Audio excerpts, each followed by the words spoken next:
I was born, the church was located at 16th and West End, and I was baptized there. Dr. George Stoves was the pastor here when the decision was made to make that move. The quarterly conference named a building committee, of which my father was chairman.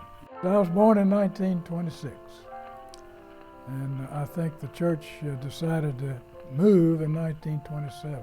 Dr. George Stoves was the minister, and he was the most charismatic, just wonderful man. He had this infectious smile, and he loved the Lord so, and he just looked up to heaven like he was talking to God all the time that he preached. And Dr. Stoves was just a catalyst that brought this church together. He just did. When they outgrew the building that was down on the Jim Reed parking lot, they wanted to move. So they moved out, bought property here, and started the education building first. And it was finished in 1929. They entered it the Sunday before Black Tuesday when the stock market fell. So the original intent had been to immediately begin construction on the sanctuary. That was not possible because they just did not have the money due to the stock market crash. We were all optimists. We thought this depression was going to leave in a hurry, but it didn't. It took a long time to get over.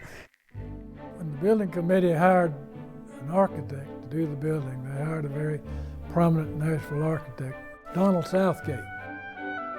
So there was a great push near the end of the 30s to get the building built. The original building that they had planned was going to be a little bit bigger. The ceiling was going to be another 6 feet taller, higher. The narthex was going to be bigger. It would have gone further out into West End Avenue. Due to the Depression and money, it was not as ornate as originally planned, nor as large. In the original plans, it showed a chapel to seat 200 people on the left side, just grass there. That was to be a chapel. The west lawn has a foundation for a steeple, which was never built. They had intended to build right away.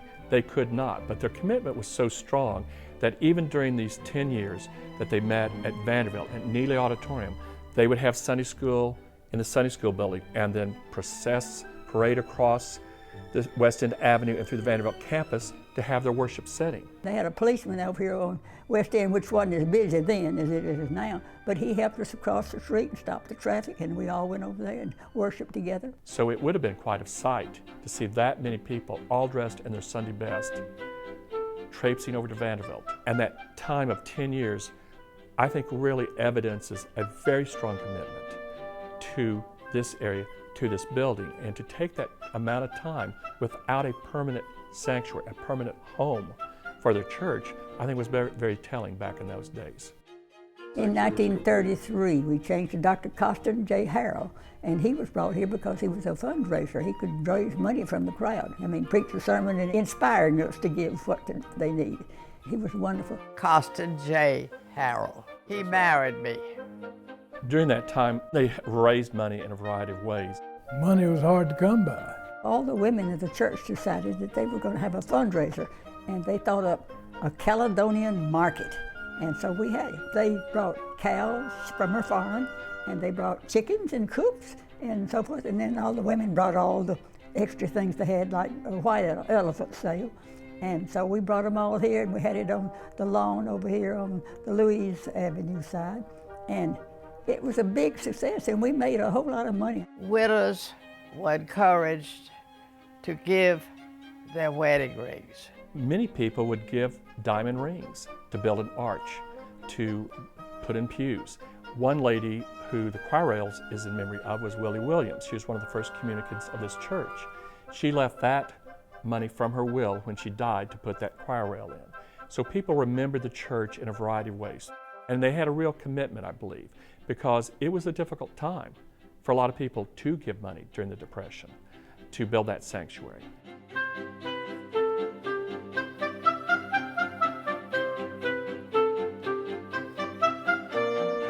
They entered the new building on Passion Sunday, which is the Sunday before Palm Sunday, March 10th, 1940.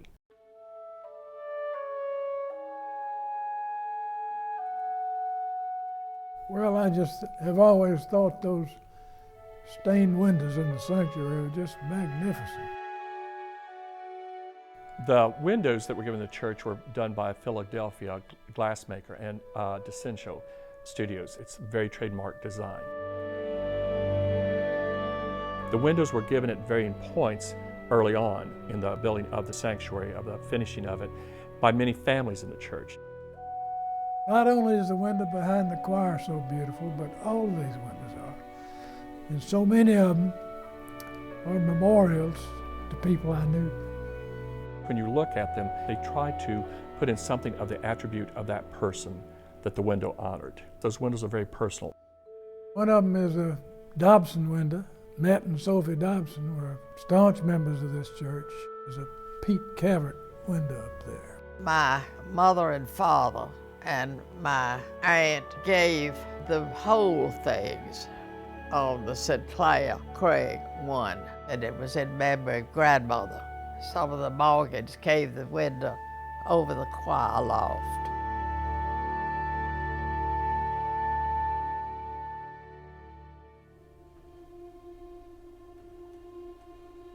You come in here, you're awed by the beauty of it.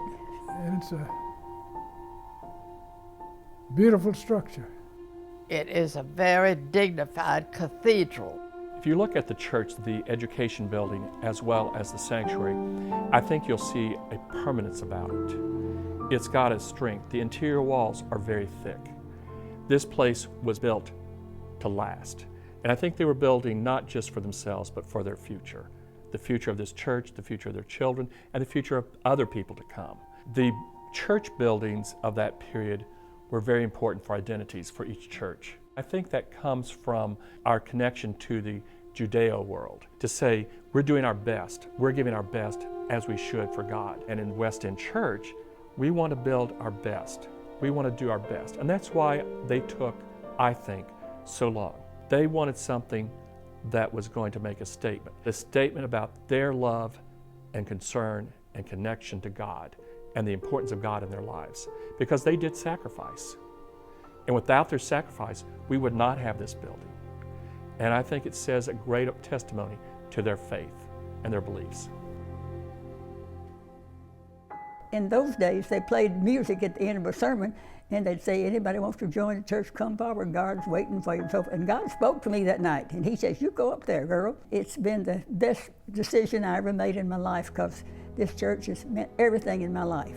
My babies were all christened here. My husband died here. I'm going to be buried here. I've got a place already paid for in the columbarium. Today, I feel we have an opportunity. And that opportunity, I think, is to continue that legacy, that lineage of honoring God, of showing our faith through keeping this building in the best possible shape so that it can continue beyond our generation for our children and their children, and be that mission in the center of the city that is a beacon to many people. This church has been a wonderful refuge over the years. It's been a place of weddings. It's been a place of baptism. It's been a place of funerals. It's been a place of joys, of sadness. And I think it's the kind of like the Temple of Jerusalem. It's a place people went to. The church is bigger than anything, but it has to have a center. And the center of this church is our buildings. Children come here to be cared for during the week. We have outreach programs that takes care of the hungry. We have anonymous groups that come to this building. We ourselves come for Bible studies. We have this Sunday school that we come to be enriched and to learn more and to dig deeper into our faith. So often we turn to the church because that's where we come when we're our most vulnerable. It's important that this building be able to carry on that ministry, because that's part of who we are, this building. And how we carry that on is dependent upon how this building is cared for. The building has got to be put into condition. You can't let the building fall down around you. And as we need things, we're going to have to keep on raising money so we can add to this building and help it, because it's aging, just like I am. And the members, we're all getting older and older, and we need fixing up every now and then. It's not about us. And so even in these hard times, I still think we have that obligation, and it does call for us to sacrifice. The building we live in is not just stone, it's just not mortar. It's the building that helps us live out our ministry.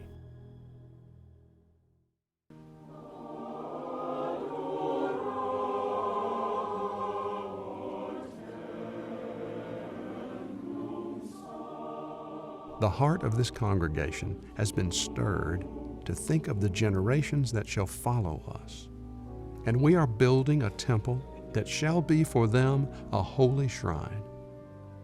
At this season of the year, one may think of our church as a Christmas gift to the future. The impulse to leave something behind us that will brighten and bless the lives of unborn generations is in all our hearts.